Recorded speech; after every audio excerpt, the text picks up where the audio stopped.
Hello everyone, welcome back to my channel. उम्मीद करते हैं आप सभी मस्त होंगे, स्वस्थ होंगे और तंदुरुस्त होंगे। तो आज हम हिंदी एनसीईआरटी गद्य खंड के चैप्टर 3 के समरी को समझने वाले हैं। चैप्टर 1 और चैप्टर 2 के समरी को आप लोगों ने काफ़ी प्यार दिया है और आप लोगों के ही डिमांड पे आज मैं चैप्टर 3 आप लोगों के सामने लेके आई हूँ। हमें पूरा उम्मीद है कि इस वीडियो को पूरा देखने के बाद चैप्टर 3 के समरी को भी समझना आपके लिए पूरा आसान हो जाएगा। तो फुल समरी समझने के लिए वीडियो में बने रहिए। आज है हम लोग के 30 डे चैलेंज का तीसरा दिन। तो बिना टाइम वेस्ट किए हुए चलिए फटाफट से वीडियो शुरू करते हैं, बिल्कुल उसी जोश के साथ जैसे हमने स्टार्ट किया था। आज हम शुरू करने वाले हैं 10th क्लास के हिंदी एनसीईआरटी गोधूली के गद्य खंड के चैप्टर 3 से, जिसका शीर्षक है भारत से हम क्या सीखें नामक भाषण से, जिसके लेखक हैं मैक्स मूलर। आप सबों को संपूर्ण समरी को ध्यानपूर्वक सुनना है और समझना है, क्योंकि एक बार अगर आप इस चैप्टर के समरी को अच्छे से समझ जाएंगे तो क्वेश्चन आंसर करना काफ़ी आसान हो जाएगा। तो चलिए फिर चैप्टर को स्टार्ट करते हैं और सबसे पहले हम लेखक के परिचय के बारे में जानेंगे। मैक्स मूलर पाश्चात्य विद्वानों में अग्रगण्य है। इन्होंने वैदिक तत्व ज्ञान को मानव सभ्यता का मूल स्रोत माना। विवेकानंद ने इन्हें वेदांतियों का भी वेदांती कहा था। भारत के प्रति मैक्स मूलर का अनुराग अत्यधिक था। इन्होंने भारतीय मनीषियों द्वारा सृजित साहित्य को विश्व पटल पर लाने का काम किया था। उनकी महत्ता और उपयोगिता से सबको अवगत कराया। ये सच्चे रूप में भारत भक्त थे, संस्कृत साहित्य अनुरागी थे, वेदों के प्रति अगाध श्रद्धा थी। इनके साहित्य में भारतीय वाङ्मयी विशेषताओं पर गंभीर चिंतन परक सारगर्भित निबंध पढ़ने एवं देखने योग्य है। इनके साहित्य में अनेकों भारतीय साहित्य, प्रकृति, भाषा, संस्कृति, सभ्यता का विशद चित्रण हुआ है। अब हम लेखक के जीवन परिचय के बारे में जानेंगे। विश्वविख्यात विद्वान फ्रेडरिक मैक्स मूलर का जन्म आधुनिक जर्मनी के डेसाउ नामक नगर में 6 दिसंबर 1823 ईस्वी में हुआ था।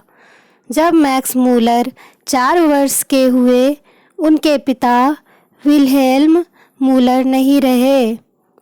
पिता के निधन के बाद उनके परिवार की आर्थिक स्थिति बहुत ही दयनीय हो गई। फिर भी मैक्स मूलर की शिक्षा दीक्षा बाधित नहीं हुई। बचपन में ही वे संगीत के अतिरिक्त ग्रीक और लैटिन भाषा में निपुण हो गए थे तथा लैटिन में कविताएं भी लिखने लगे थे। 18 वर्ष की उम्र में लिपजिंग विश्वविद्यालय में उन्होंने संस्कृत का अध्ययन आरंभ किया। 1841 ईस्वी में उन्होंने हितोपदेश का जर्मन भाषा में अनुवाद प्रकाशित करवाया। इसी समय उन्होंने कठ और केन आदि उपनिषदों का जर्मन भाषा में अनुवाद किया तथा मेघदूत का जर्मन पद अनुवाद भी किया। भारत भक्त, संस्कृत अनुरागी एवं वेदों के प्रति अगाध आस्था रखने वाले फ्रेडरिक मैक्स मूलर का 28 अक्टूबर सन 1900 ईस्वी में निधन हो गया। अब हम मैक्स मूलर की कृतियों के बारे में जानेंगे। 1994 ईस्वी में मैक्स मूलर ने संस्कृत के हितोपदेश का जर्मन भाषा में अनुवाद प्रकाशित करवाया। कंठ और केन आदि उपन्यास का भी जर्मन में अनुवाद करवाया। मेघदूत महाकाव्य का भी जर्मन पद अनुवाद कर यश का भी काम किया। इन्होंने जर्मन एवं लैटिन भाषा में अनेक रचनाओं का सृजन कम करके अपनी प्रतिभा को विश्व में अवगत कराया। अब हम पाठ के सारांश को देखेंगे।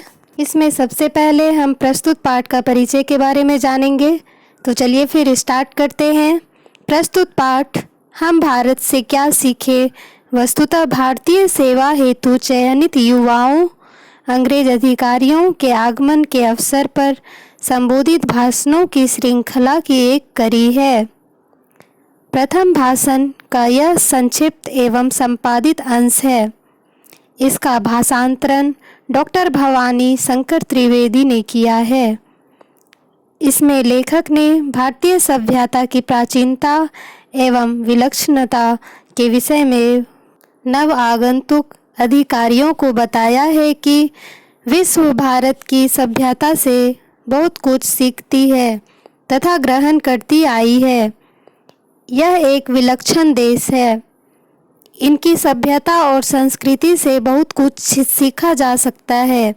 नई पीढ़ी अपने देश तथा इसकी प्राचीन सभ्यता, संस्कृति, ज्ञान साधना, प्राकृतिक वैभव आदि की महत्ता का प्रामाणिक ज्ञान प्रस्तुत भाषण से प्राप्त कर सकेगी। अब हम भारतीय संपदा के बारे में जानेंगे। भारत से हम क्या सीखे निबंध द्वारा मैक्स मूलर ने भारत की संपदा से पूरे विश्व को अवगत कराया है। भारत ने पूरे विश्व को क्या दिया है, मानव हित के लिए इसके द्वारा संपादित कार्यों का कितना महत्व है आदि विषयों पर तर्क संगत और व्यवहारिक पक्षों पर अपनी लेखनी द्वारा ध्यान केंद्रित करते हुए मैक्स मूलर ने विश्व प्रकाश डाला है। भारतीय भू संपदा, भारतीय प्राकृतिक सुषमा, भू आकृति, जंगल, जमीन, जल आदि के बारे में विश्व चर्चा करते हुए भारत की महत्ता को रेखांकित किया है। अब प्रस्तुत पाठ में हम भारतीय संस्कृति के बारे में जानेंगे। संस्कृत भाषा की प्राचीनता, उसकी उपयोगिता, भाषिक संरचना, उसे महत्व रूप से पूर्ण रूपेण प्रकाश डालते हुए भारतीय लोगों के रहन सहन, खान पान का सम्यक चित्रण किया है। अब लेखक द्वारा भारत का इतिहास के बारे में बताया गया है। भारत का इतिहास, ज्ञान विज्ञान काफ़ी पुराना है। यहाँ के मनुष्यों ने अपनी साधना और त्याग भावना से लोकहित का काम किया है। मैक्स मूलर से इसकी प्राचीन विशेषता, विलक्षणता की चर्चा करते हुए नव आगंतुकों को यह संदेश दिया है कि विश्व की सभ्यता भारत से बहुत कुछ सीखती है और ग्रहण करती है। मैक्स मूलर भी स्वयं को भाग्यशाली मानते हैं कि इस विलक्षण देश की सभ्यता, संस्कृति को करीब से देखने और समझने का उन्हें मौका मिला। इस भाषण की महत्ता आज भी है। स्वदेशाभिमान के विलोपन के इस दौर में इस भाषण की उपयोगिता और बढ़ जाती है।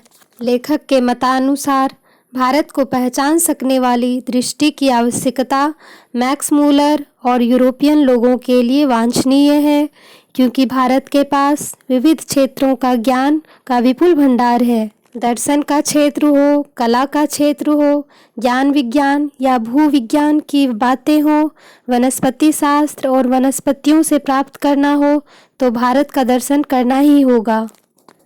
भारत भू स्वर्ग सदृश है। यहाँ प्राकृतिक सुषमा है, खनिज भंडार है, कृषि की महत्ता है। यह तपस्वियों की साधना भूमि, जन्मभूमि, कर्म भूमि रही है। भारत में अनेक विदेशी सिक्कों का विपुल भंडार था। ईरानी, केरियन, थ्रेशियन, पार्थियन, यूनानी, मैकेडियन, शकों, रोमन और मुस्लिम शासकों के सिक्के यहाँ प्रचुर मात्रा में मिले थे। दैवत विज्ञान, कहावतें, कथाओं का महासागर रूप भारत में देखने को मिलता है। शब्द निर्माण और वृहद शब्द भंडार भी भारत के पास चिरकाल से व्यवहृत है। भारत में अनेक जातियाँ, आर्य, द्रविड़, मुंडा आदि है, जिसकी अपनी अपनी निजी विशेषताएं हैं। विधि शास्त्र, धर्मशास्त्र, राजनीति शास्त्र की जड़ें भी भारत में ही है। भारतीय वाग्मय और संस्कृत की महत्ता को सभी विदेशी स्वीकार करते हैं। संस्कृत का संबंध लैटिन से भी है, इसीलिए संस्कृत, लैटिन, ग्रीक तीनों भाषाएं एक ही उद्गम स्थल की है। हिंदू, ग्रीक, यूनानी आदि शक्तिशाली जातियों में भी अनेकता के बावजूद एकता के बीज छुपे हुए हैं। इस प्रकार विधि क्षेत्रों में परिव्याप्त ज्ञान भंडार से परिचित होने के लिए यूरोपियन लोगों के लिए भारत का महत्व अत्यधिक है। भारत प्राच्य विद्या, योग, धर्म दर्शन का उद्गम स्थल है। दूसरा महत्व कल भी था और आज भी है। पूरे विश्व को बुद्ध ने अपने विचारों से आलोकित किया था। लेखक ने भूविज्ञान, वनस्पति जगत, पुरातत्व उत्खनन संबंधी सिक्कों की जानकारी के लिए, दैवत विज्ञान के बारे में जानने के लिए, प्राचीन कथाओं कहावतों को सुनने के लिए, भाषा विज्ञान समझने के लिए, विभिन्न जातियाँ आदिवासियों की सभ्यता संस्कृति जानने के लिए, कानून के बारे में जानने के लिए, धर्मशास्त्र और मानव शास्त्र को समझने के लिए, अवगाहन करने के लिए, संस्कृत की महत्ता, विशालतम रूप, साहित्य को देखने पढ़ने के लिए भारत का दर्शन आवश्यक है। भारत की यात्रा जरूरी है। इस प्रकार भारतीय सभ्यता संस्कृति, ज्ञान विज्ञान, प्राकृतिक सुषमा, भाषा और साहित्य में विशेष अभिरुचि रखने वालों के लिए भारत भ्रमण आवश्यक है। वारेन हेस्टिंग्स जब भारत का गवर्नर जनरल था तो उसे वाराणसी के पास 172 दारिस नामक सोने के सिक्कों से भरा एक घड़ा मिला था।